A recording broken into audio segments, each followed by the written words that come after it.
এর আগে হাসিনা সরকারের সময় যে ঋণ কর্মসূচি ছিল আইএমএফের সঙ্গে, সেটাই বাদ দিয়ে নতুন কেন কর্মসূচিতে যাচ্ছে সরকার? আপনাদের পর্যবেক্ষণ কি এখানে? না, এখানে এখন নতুন সরকারের যে লক্ষ্যমাত্রা সেগুলো ভিন্ন এবং একই সঙ্গে তাদের যে একটা প্রজেকশন আছে যে 2034 সালের মধ্যে বাংলাদেশের অর্থনীতিকে $1 ট্রিলিয়ন ইকোনমি করতে চায়। এটি ছাড়া 2031 সাল পর্যন্ত তাদের একটা 5 বছর মেয়াদি একটা কৌশলপত্র তৈরি করা আছে। পুরো প্রায়োরিটিগুলো যেহেতু ডিফারেন্ট এবং যেহেতু একটা রিকভারির মধ্যে দিয়ে যাচ্ছে ইকোনমি এবং একই সঙ্গে গণতান্ত্রিকভাবে নির্বাচিত সরকার, চ্যালেঞ্জগুলো আলাদা এবং ইতিমধ্যে যে সংস্কারের প্রস্তাবগুলো এসছে, বিশেষ করে যে কতগুলো সংস্কার কমিশন ছিল তাদের যে সংস্কার প্রতিবেদন এবং একই সঙ্গে যে এই ধারাবাহিক যে সমস্ত ঘটনাগুলো আমরা দেখতে পেয়েছি যে ব্যাংক খাতে এরকম ভীষণভাবে যে লুটপাট হয়েছে, অর্থ পাচার হয়েছে, তো এই বিষয়গুলো তো আসলে সারফেসে ছিল না। আগে একটা ফ্যাব্রিকেটেড ইকোনমি এটা দেখানো হতো, দেখিয়ে তারপরে এই ঋণের ব্যবস্থা করা হয়েছিল।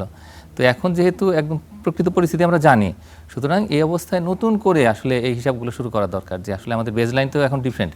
তো এখন আমাদের প্রায়োরিটিগুলোও কিন্তু ভিন্নভাবে সেট করা হচ্ছে এবং এই কারণে আমি মনে করি যে এই সরকার নতুন করে যে একটা ঋণ চুক্তি করবে সেটা একেবারে সুন্দর একটা পরিষ্কার অর্থনৈতিক ভিত্তি থেকে শুরু করবো আমরা। এরপরে যে লক্ষ্যমাত্রাগুলো থাকবে সংস্কারে, সেগুলোও কিন্তু আমরা মানে সঠিক তথ্যের ভিত্তিতে পরিষ্কারভাবে সেইখানে হয়তো অর্জনযোগ্য হয়তো কিছু ফলাফল আমরা দেখাতে পারবো। তো এই কারণেই এখনকার যে ঋণের চুক্তি সেটা আমি মনে করি যে অনেকটাই প্রাসঙ্গিক। যে আগের যেটা ছিল সেগুলোর যেহেতু টার্গেটগুলো ভিন্ন ছিল এবং এর মধ্যে আর আমরা দেখতে পেয়েছি যে অন্তর্বর্তী সরকার ক্ষমতায় ছিল এবং একই সঙ্গে নির্বাচন হয়েছে, এর মধ্যে তো অনেক ঘটনা ঘটে গেছে দেশে।